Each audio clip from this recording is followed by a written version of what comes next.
I saw Governor Gavin Newsom do this interview in Davos this morning before our Prime Minister spoke, and I just had some thoughts on some of the things that he had to say during his press interview. Newsom, do you have a message for Europeans who are concerned about the messages from the White House around Greenland this week? Yeah, it's time to buck up. It's time to get serious.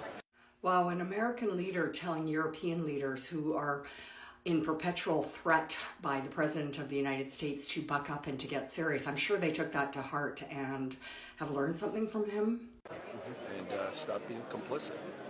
It's time to stand tall and firm. Is he confused about where he is?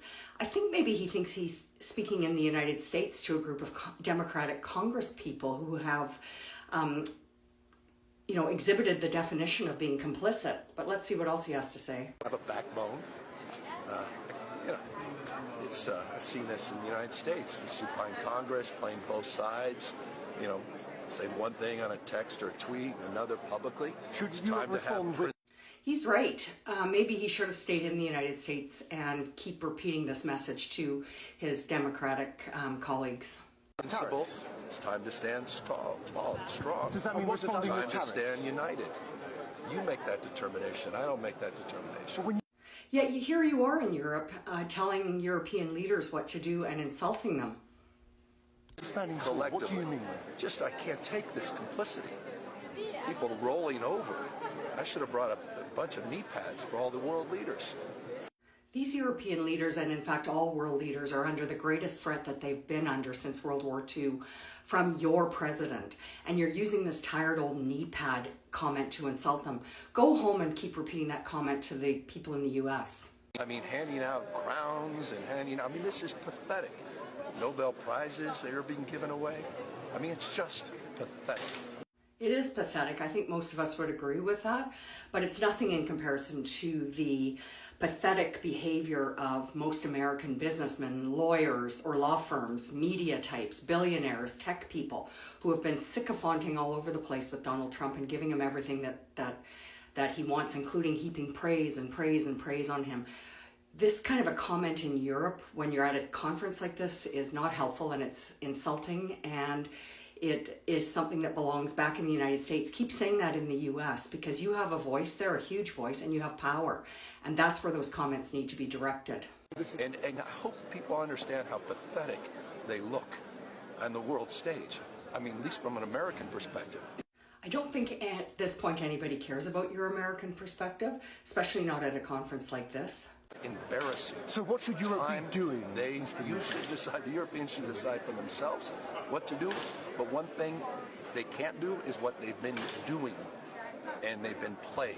This guy's playing folks for fools.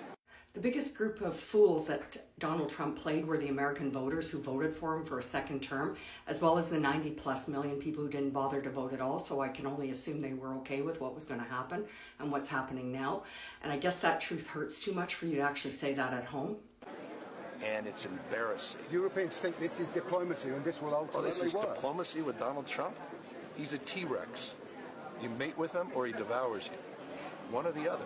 And Europe's being people devoured? need to stand, but no, the Europeans could be if they continue down this path and process. They need to stand tall, stand firm, stand united. Gavin Newsom is the governor of a state that has the 4th or 5th largest economy in the world, depending on where the Japanese economy is. And he comes to Europe, he does nothing but criticize and insult the leaders there. He is why American tourists have a bad rap, quite frankly. And it was really unfortunate because his voice is powerful and he had the opportunity to criticize Donald Trump, obviously, as he's been doing at home, and to provide constructive comments as to what the Europeans can do to assist themselves in dealing with Trump or to work on their own behalf. And that's where we get to Mark Carney, who I'm sure all of you have seen snippets of, or his entire speech in front of Davos. And I'm going to do a video later today about that, because he came to the world stage, he gave a speech, he talked about the New World Order, he talked about Canada's advantages, he talked about the advantages that the world has when they stand together, especially the middle powers, against America. And he was smart. He didn't poke the bear, he didn't mention Trump by name. He gave a very constructive, powerful speech that I think will be considered one of the greatest speeches that he's certainly ever made. And I'm seeing nothing but positive commentary from world leaders on all sorts of different media sites that I'm on, including Canadian leaders and including Canadian conservatives. Something that, again, the shift is starting to happen in the Conservative Party. And that's how you do it. This is how you deal on the world stage and how you interact and how you speak on the world stage.